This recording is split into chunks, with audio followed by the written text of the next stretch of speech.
would like to introduce y'all to my siblings. They're out there somewhere, and I love them sometimes.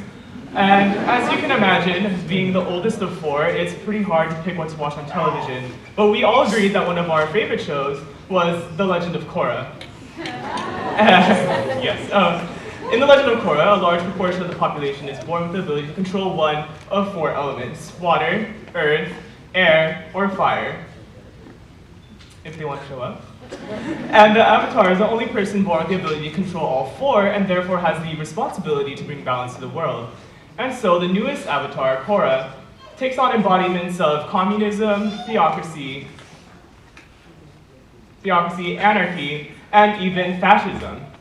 And so it's not surprising that her battles are not only physically grueling, but also mentally and spiritually, as she is forced to define and refine her own beliefs. And so The Legend of Korra is not surprising that it was called one of the most powerful shows of 2014. What's interesting is why it became one of the most subversive shows of 2014. And today, I would like to argue that the very aspects that made this show subversive and unique are the same aspects that made it significant and progressive for not only my siblings and I, but for the marginalized communities that it represents. And so from the very beginning, The Legend of Korra was pushing boundaries simply because she was a woman. And when the show was first pitched, one of the co-creators, Ryan Konietzko, revealed later that several Nickelodeon executives were hesitant to back the show with a female lead in the action genre because conventional TV wisdom tells us that girls watch shows about boys, but boys won't watch shows about girls. This was, of course, disproven in the show's later popularity, but I think this hints at a wider issue for women in the media. Although women make up about 50% of our population, they only make up 40% of TV roles and 30% of movie roles. And it's not even taking into account the kinds of roles that they're being written. When taking into account the purpose of these female roles, it's important to ask these three questions. How many women have lines? How many of those lines are with each other? And how many of those lines are about something other than the male character? And in conducting this Bechdel Test, we can see what the purpose of these female roles are, and if that purpose includes a sense of agency and independence. The Legend of Korra featured a variety of female characters ranging in age, personality, and even ability, with Minghua, I'm sorry, if you would like to come up. And even ability with Minghua here, pictured at the very bottom now that she's here, born without her arms, and Toph in the bottom right corner, born without sight. And so with the sheer number of recurring female characters in The Legend of Korra, this show was bound to pass this test with flying colors. And this is why in her article for Vanity Fair, Joanna Robinson wrote that she liked how in The Legend of Korra, women are allowed to be good and women are allowed to be evil, in the sense that they aren't categorized by their gender and are instead shown to be more complex than just women in action. Another noticeable feature about Korra, other than that she's a female protagonist, is that she, much like the rest of the show and its characters, are drawn directly from Asian Pacific Islander or API cultures.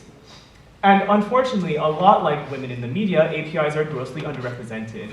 Although racial minorities in general make up about 40% of our population, we are only afforded about a quarter of the roles across media. And APIs specifically only make up about 5% of movie roles and 3% of TV roles. And looking at these numbers, we can see the harsh reality that Steven Yeun describes. Even after his success as a recurring character in The Walking Dead, Steven Yeun revealed that in an interview that he was still struggling to find roles outside of his show. And this can be seen across sci-fi and fantasy.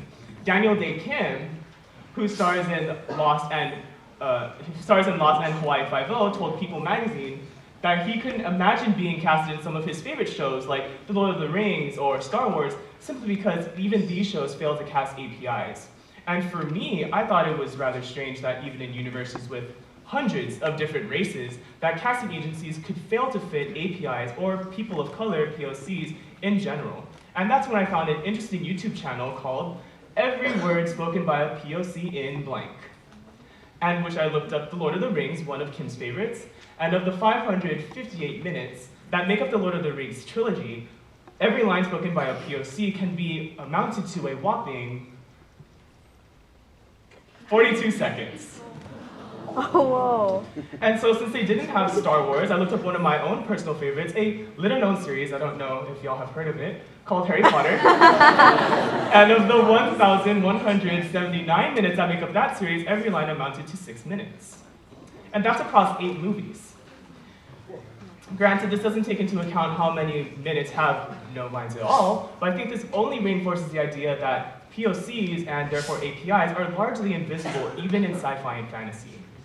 And I would like to suggest that this is often because stereotypes about APIs or common perceptions about APIs trap us in roles that are redundant, flat, and secondary, and prevent us from attaining roles that are innovative, fully formed, and primary. Furthermore, roles inspired by API culture are often, as well, misrepresentation instead of actual representation. This is because there is a fine line between perpetuating a stereotype and preserving cultural accuracy, which places a particular burden on APIs in the media who are aware of this issue. As Lucy Liu puts it,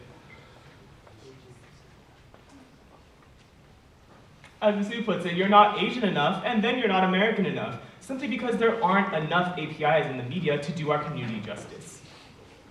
And so the Legend of Korra doesn't interact with this issue in the same direct and personal ways that these actors and actresses have experienced it, simply because it's not a live-action show. However, I think it can still be considered a sizable victory for gaining visibility for the API community, since not only does it draw from anime for its stylistic influence, but it also references a range of API cultures for its 4 nations. The Water Tribe is a mirror of Cyrenaica and Inuit Eskimo cultures. The Earth Kingdom is reminiscent of ancient China in both its topography and diversity. The Fire Nation also uses aspects of Chinese culture, but is unique in its Japanese, Hawaiian, and Southeast Asian themes. And lastly, the air temples are based upon Sri Lankan and Tibetan cultures. And in doing this, the Legend of Korra doesn't just present us with a single static image of API culture, but instead explores the diversity and multiplicity of the API community. And so why is it important to talk about this issue? Representation in the media is an issue of both quantity and quality.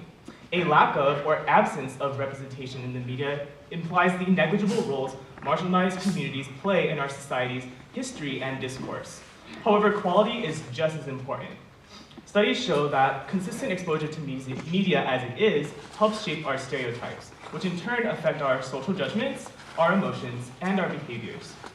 Excuse me. For dominant society, this means that stereotypes help affect how we feel about helping or hurting those that are different from us, which can translate into things like voting policies and voting behaviors and aggressive policies. For marginalized communities, negative stereotypes can affect how we see ourselves, our aspirations, and even our futures. And so misrepresentation can be just as toxic as none at all. We need more shows like The Legend of Korra that young APIs and young girls can see themselves in. More shows that show young API girls, like my sister, that she can be beautiful, powerful, and proud of her culture all at the same time. With more shows like The Legend of Korra, we can show young APIs that they too can be heroes themselves, because I believe that they can change the world. Thank you.